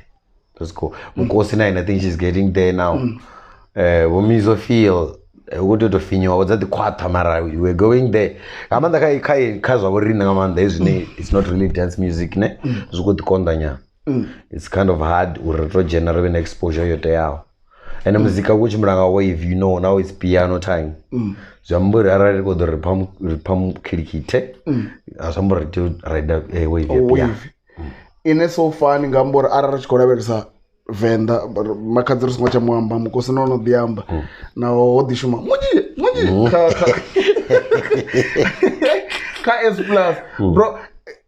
No, irarto basis ngoro diver kwange ndibapi watu wanina nichibara beresa na bonongarni they are promising or they can put especially then concern ngamanda nga rap bro the concern ngamanda nga rap or we are not up there mara ndibapi watu wanina nichibara na bonongarni bako this bako yaone eza besa suniteseza mushumo niteseza kushumela kwa mtu first of all me second of all Root Kid Venda me is obviously ababa ngotizi no boso kodobvela nga hit nti atingasitopfini nga roba baro tombongo because roba dibanga tomboliti but they can go there Zumaropan she's very good that chick aranasemenga chivizero it's obvious to the one that go to favor na mutu bana Ramzeey is very good that one Ramzeey too good and the numbers zaoka YouTube they are up there bro. Yeah. But what? Diurini. ndiri kana ndiri nani tikova exposed kadzi channels za national but yeah, but you never know uri mutu vatu vachimuapproacha vapindurisa hani kana achivaapproacha vatu upinduriswa because uri ni dhiwari nepala ntha it doesn't take you. It take you to go to someone and adoisa pala.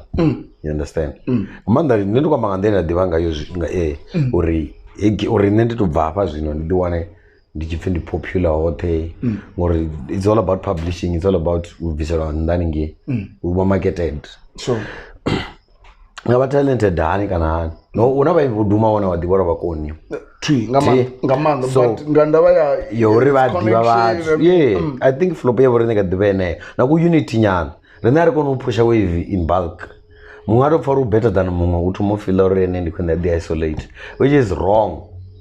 Which is wrong. Orare go push rotene revenge. This simple ujena ngi. Uru pressure you. This simple. Uru pushana.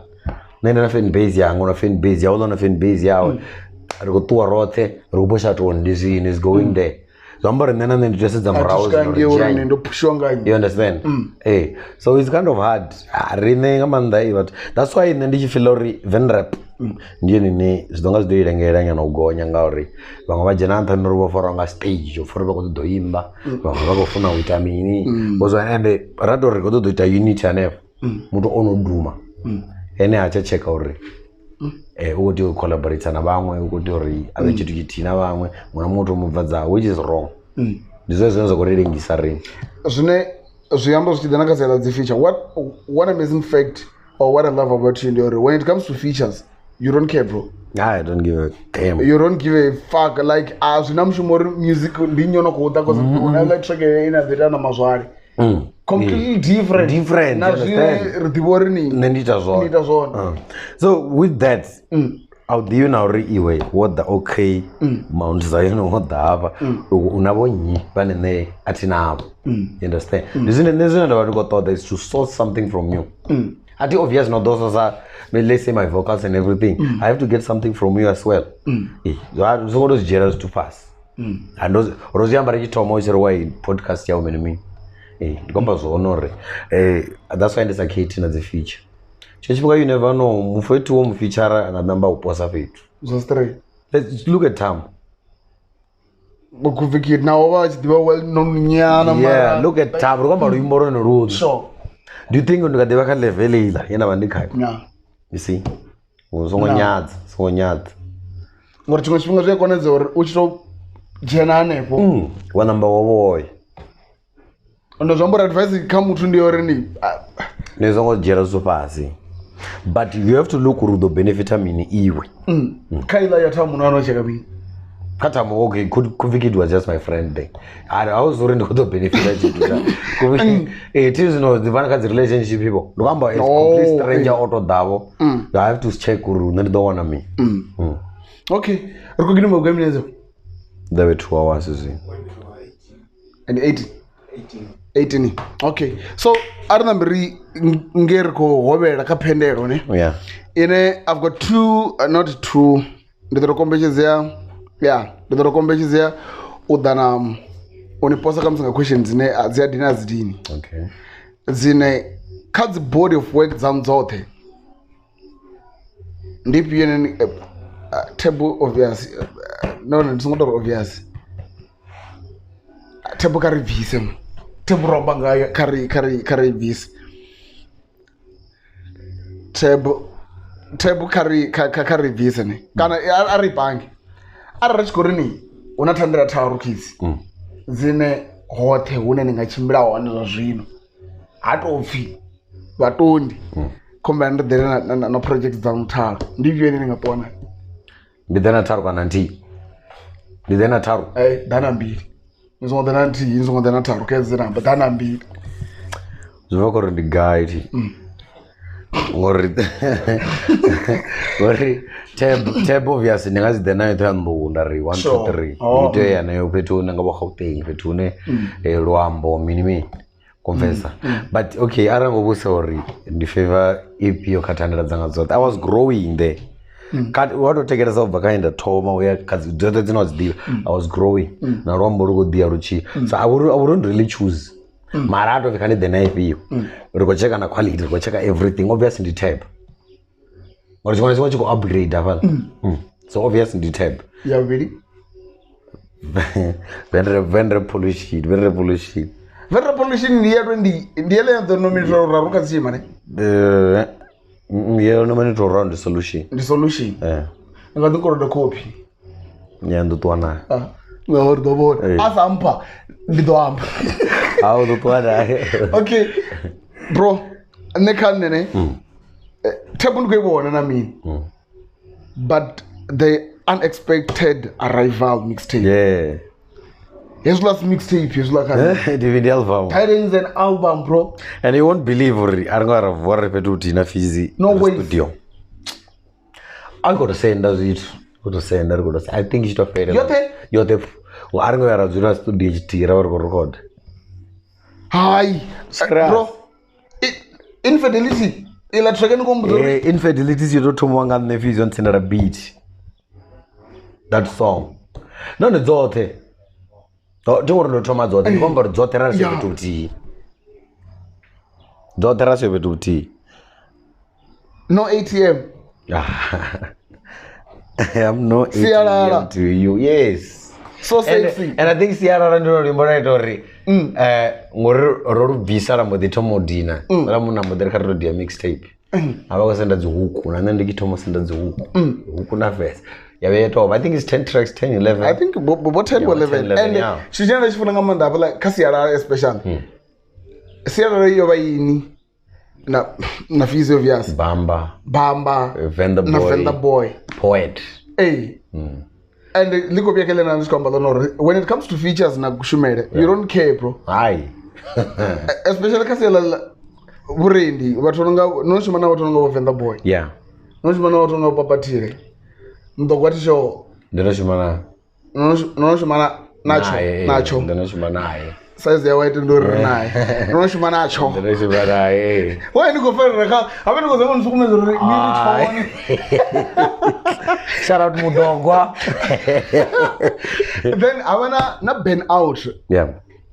Ben out. Did you say music one way? When I want to get the word in the EP, I'm raw. You know, Una Guardian Dorni.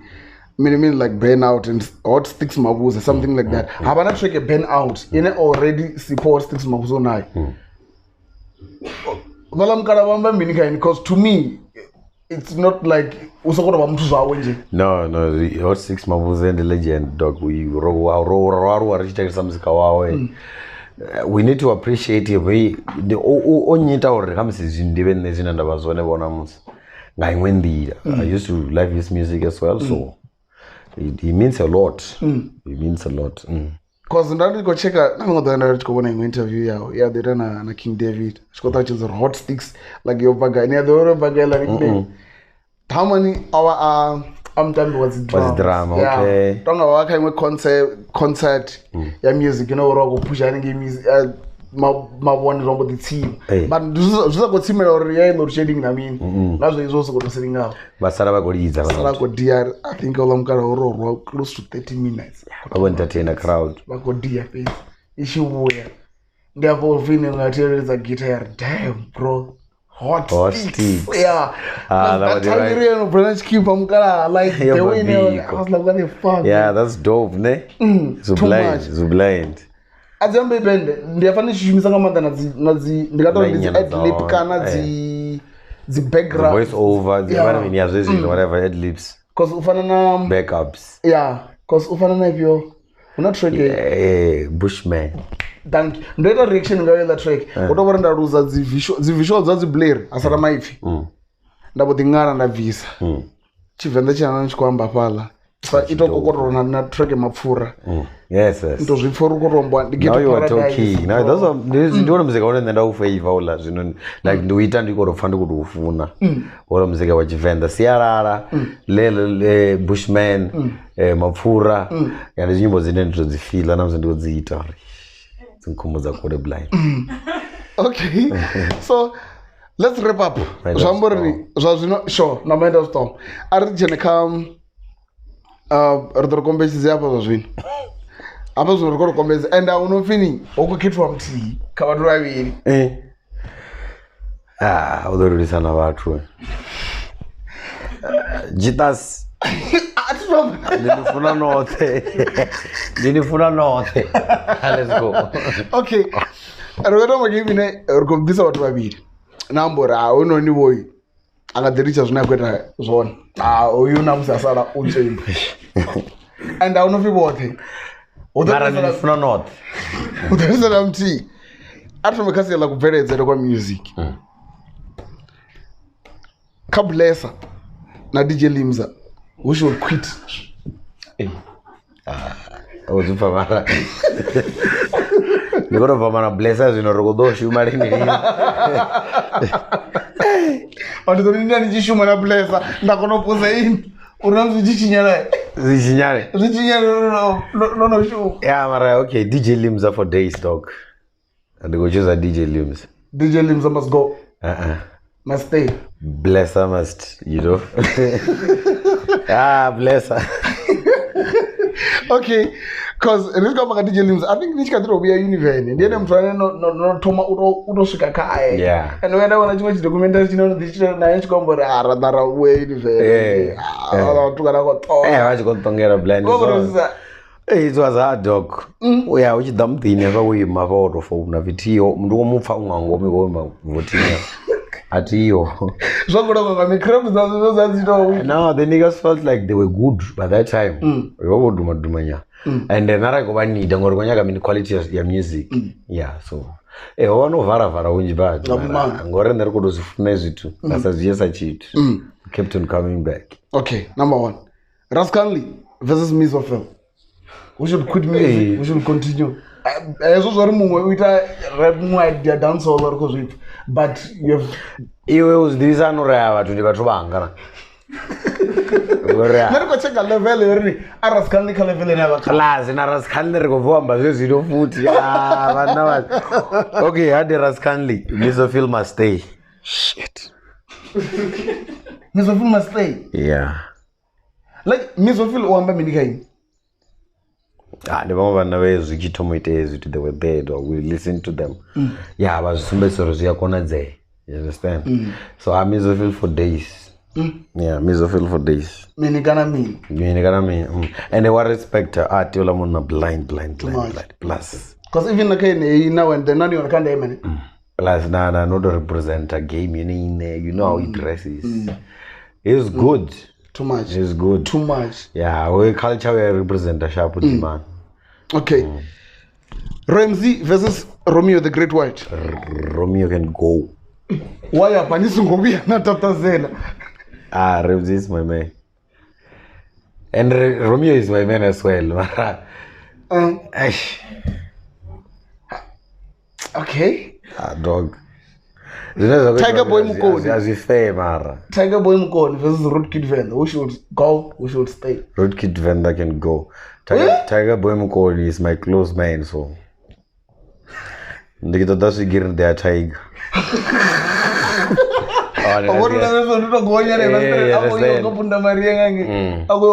Same applies to Ramzeey na Romeo. But had a Romeo dog. So Roadkid must fuck her and then do the relax around a tiger, it's fine. Shout out Roadkid, he's my boy as well. Yeah. Okay, and the best kakashi ya Roadkid Venda na tiger. Erandi je Satebe ile unela tricky Venda ina sinero diamba ngaizo. And the Roshid Satega da. Just that tonga uja breaking or something. Mara ndiko to ureni ndi pesa sa concept yeno ni ya ureni chivisa wimbo. Based in ka album ya Dolph your pesa the last number. Unatreke nonga Venda Cyphers nitaka your reaction. I think yoba ina Wookid McJ Nico na Nova Mwali. Akona bana ni moon. Abana track ine kana when then oba mito remix. Yeah. Now you actually demand a bunch about and they really go check an like track because I think that this yambana comes and just got a reaction in la ya Venda Cyphers. I think yeah na close actually was to 9. New school your tape 9. It like concept chipiko chone chirwana chi home mean yo ita bathu urba dhare kantu choto mama jida ko ria nene ro featuring what another thing una track ya J Smash. If you mean haina sina yoni. Yeah. So official batanga banje pala ba new school now. It's like this is cool. Majita for a platform. Cause knowing no reach a break with their guy. I was like, I remember Majida platform. Or running you on those going about the board. Because I remember the duality was it called record dancing or record the pages are record dancing. Everyone was I could deliver, and as no okay, this is progressive though. Okay, Chittagong versus Owamie. Who must go? Who must stay? They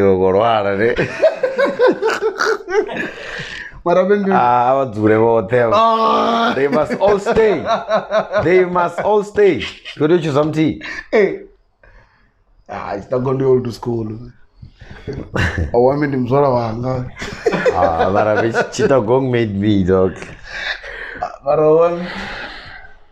Okay, who must go? Who must stay? Chittagong must go. Cash or Chittagong? Baby, no. Now I'm joking. It's just a game, eh? Yeah. The game. Okay, Papatile versus Venda boy. Who must go? Who must stay? Venda boy must go. Yeah.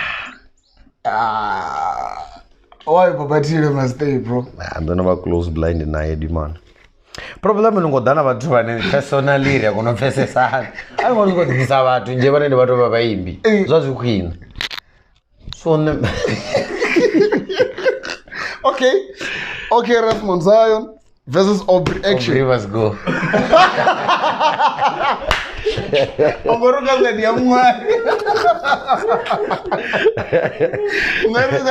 Shout out Aubrey Action. And don't forget, bro, like 2022, I got a Venda. Yeah. Also, over. Na track no go that. You know what I'm talking about. 20 uda ko represent. Okay, Rasmako. Ndozo shabla bora to Venda. Auche nazo the ring na mimi. Wale record wana ku battle kwa straight kunazo. Na yada. Ko slick to. Boxing match. Come.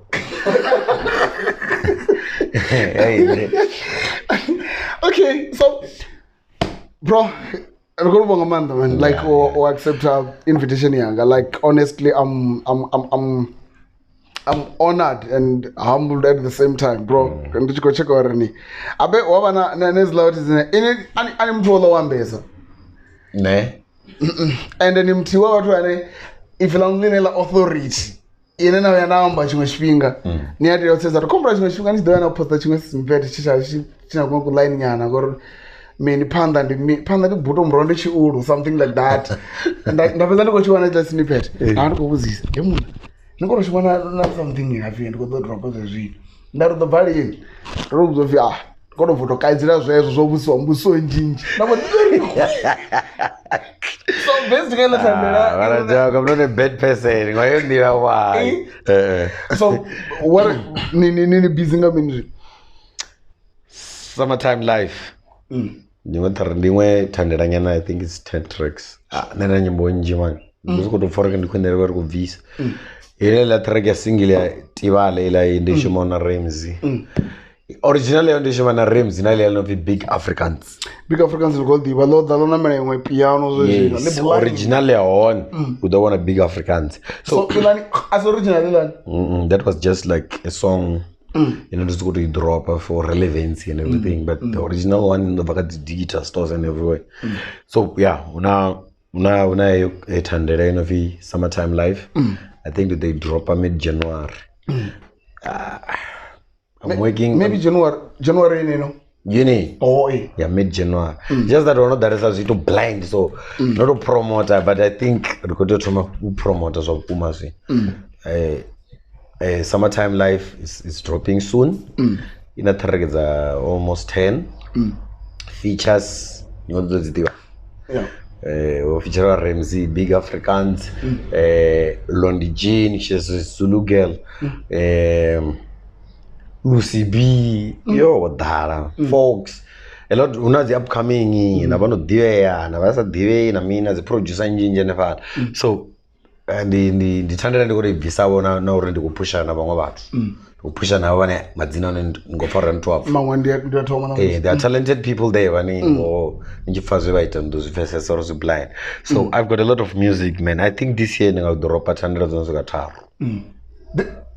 3 yeah rosava ri dzifeature rosava ri dzisingle mara zvidobva kauri storm chiha izirodhoropa. Okay, so just Qatar, you deserve to be called. A lot of fuck the whatever, fuck the crown whatever. Yeah. Atima ola. Ni wala domba. I just thought. Nertoni. Atima now wafili visa Qatar last year. Cause yo nathandela na vicious. It has to drop this year as well. Ndo hang nathandela na main gale it is okay sharp December ndo drop some time life kids ndo drop is lambina ala machitangori ro recorda mahola number mahola zithuva.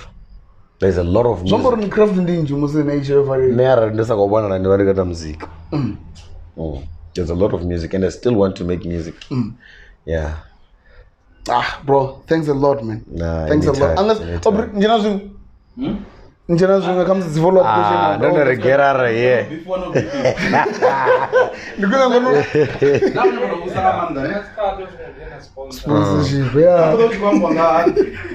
apo kwamba nga 50 sana na oboya bubiri ina mungwali page yeah abanga bamuri awula bana wimba flopo zino ozifa do you understand what's going on here uchiko interview uchikuitwa interview ya ingukaimwe dzipela kumane pakantu vamwe vati havala vana wemba flopo ndingazocherana utomboza nenda interview na tn ndiko oite yani vamwe vomudri hey ndonombanga havala vana wemba mi mboza wemba kutoko usakomanyira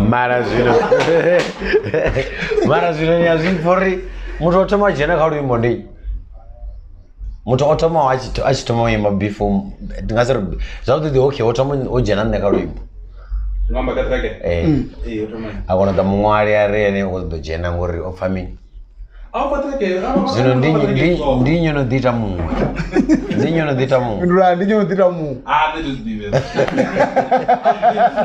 anyway tiri kodimorredolizolvani odova track yeah shara musuntaka ndikotadza musuntaka idzi okay Mount Zion reaction shout out proudly sponsored by Musuntaka sure which is one of the hottest places happening right now. Rodia show mbili za blind yeah. You need to come next time. Upbringing, you need to come. Last time Orodo Dangwa Jasik, it was hot, it was lit. Everybody was invited to Osik and then you. And best because bro, why not no this guy ne anga number so hana bro. Musuntaka iba ya 24. Yeah. Za December. Aracho kama Venda December nayo. Like why it's 24? Nungori liko chera Christmas. Yeah. And then I felt like I have to do something at home. Zine reason kuranga story weekend lini. Rikote wana duba line liko chera holiday. Ndizo zobisi. Yeah. What you understand? And then it's 24 December one of the we were but come garap. So it's one of those things. So the 24th one is the late pan. You need to know that it's actually strong. Strong. Because the variant of way because 31, but 31 day is to be available. I come back. It's 24th book we paid. The Begwa Lamba Minkai. Begwa Liamba uri. No baby whatever. Like okay, it made me tis no one abo baby wa fetu auna choice. But that's the choose wa fetu. Nanga choose ube wa fetu. Na bathu bane norwa na abo my friends, my relatives and everyone. Mutu ni mutu tina mdiwa but ze nenda rusa zonenepa. I think zo contributor ndibe zinanda bazwa. So lemba zuzinji blind. Begwa. Unana msinji kobedze ultimate goals zanu uri nikamza zikorwana nanzokoro fara mama. George ndiko dobera no vachitenzi. Ndayuzura maravuwe. Ngauri ya begwa ndikufora ndingadova ndikuto lituchera so. This is my place though. Beatown mayor. This is my place. Yeah, I was under self-proclaimed. Kodoro ndine muambi. Beatown mayor, yeah. Tazza ndero mafhungo manje and yeah, there's a lot of shit dog. Ona zwinzhi zwine ri ngamba. Friendship yana la guga yo thoma gai. Friendship yana la guga yo thoma Nwali. Oda Parapha. Oh yeah. Yeah. Nenda was one of the performers there. Laguga liked what I was doing. Yeah, I was fun. Like imagine no often music like I'm gonna nivinyina. Then I never because he's a presenter. I was like, yo, what on you? So exchange number 4. We are to phone and I was in what is the studio me.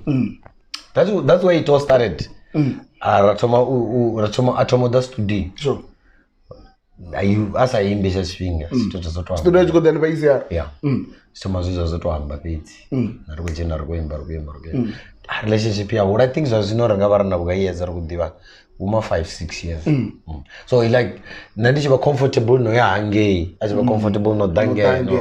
We made collaborations. You remember Million Day One of the hottest songs that we ever did. And I think Apalani at the word comes I zungazwera ngori rwambo shumaro piyo bro. I think Apalani ndione ndo reaction yayo recently and yakale lungela track. Right, yeah. But the reference zina nishiko neya bro. Na composure ya one ndroni I remember you the report was trending. Was your trend or remote trend and but only the blind. I was like not because you the feature wine is all. And I said udanga naona sizonetiwa nebodita zvimwevo ndaona tuzonetiwa nishikana bringa yauri ni enda ndotochekiyo because I still remember Bondo. Yeah, but 23 vaimbi I remember what yamba Nwali called out of 23 people.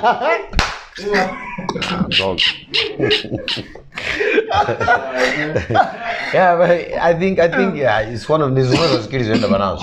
Uri naona mtu oita chitu. Ajambalera we. The strategies are never. And I think the rims to kama wewe otumali ndiriwa zikita zote. Nila ye azo ya nedwa ngamwali wewe kumzarana ibizunga ja wiza. Yes, we probably have a bit too. I don't know where I'm at. This is what we saw. Why, as we talk, man? How do you? I mean, Thomas, you have your piece, and as they were. Yeah, you know what? You on the blend, is it? It's hard. Can you know what I'm Pros Boy? The Masala Buna Mini. Hey. Oh, I know. Pros Boy, I don't really listen to that music, no man. And come to check out the scandalous one is very nami. Come says, Titu de Sangas.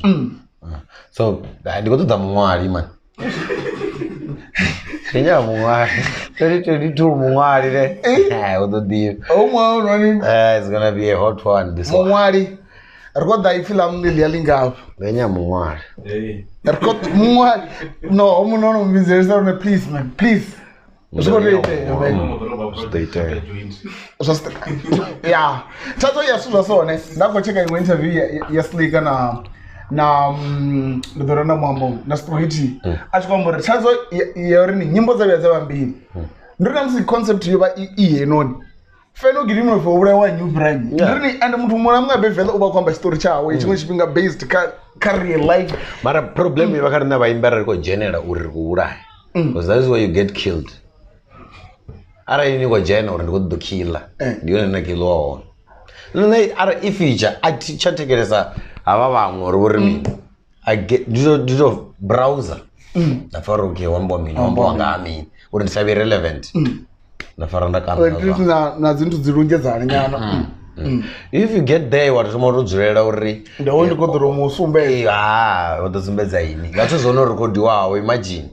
Uri ningadwana chance chori ningachincha neta ina wanora unotoviva. So it's a tip kava him. Nizongo general killer mutu, you're gonna get killed. Killer ni automatically. Sure. Yeah. Number 1. Yeah. What do you say? Come on, no this way. What do you say to Flomatic? Flomatic is a young boy. Shout out boy. Arpushana na ngwari cho de asuzono dina. Asuzono dina. Narini already wala. Dog, I made the guy. Galideb. Don't know Jambaruja zone mara.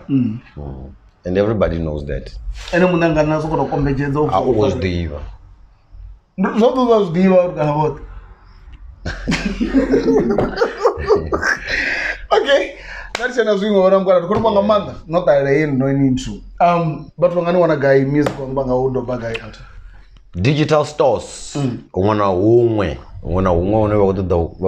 In fact, Google, check out Batondy. You gotta get my music, my features, everything.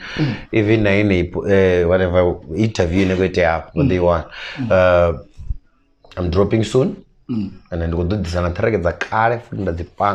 I'm gonna show a lot of music at digital stores. We're going to support people. And then you got that blind support year 2021 you were dangerous. So 2022 I think it got double. It's about 2022 again. Got the platform one Facebook Batondy JSA, Twitter @Batondy, Instagram @Batondy, what else? TikTok Batondy B-Town. YouTube, Batondy, go subscribe on my channel. What's your time? I appreciate you people. Unless what you need to know, I once wrote something on Facebook, 3% reaction on social media, but 900% attendance on show. You understand what I was saying? To come Bongo, on 24 December, it was super lit. There were people from Nwali, go, guy. Fans even on Facebook, they came, they traveled. I want to convoy cool of and so I humbly appreciate you people. Just that Obrion got that, but still. Richard, oh, thank you so much. Some of that Obridan Mdogwa cut the game. Yeah, shout out to what don't support and I was Mdogwa the poet. Cut the much one. Cut. I'm gonna pay it up, man. Shout out Musuntaka for the sponsorship. Dog Zikota zo DPSSS. Musuntaka. Musuntaka. That's what we call movement. This is where we make this delicious stuff. Call him dog. Yeah. Karelo. Economy njani. So, peace out. I'm out here. Kezo. Nifunanga man. Yeah. Ovi no ruzi wanande revi. No ruzi wanande. Oi. Shout out.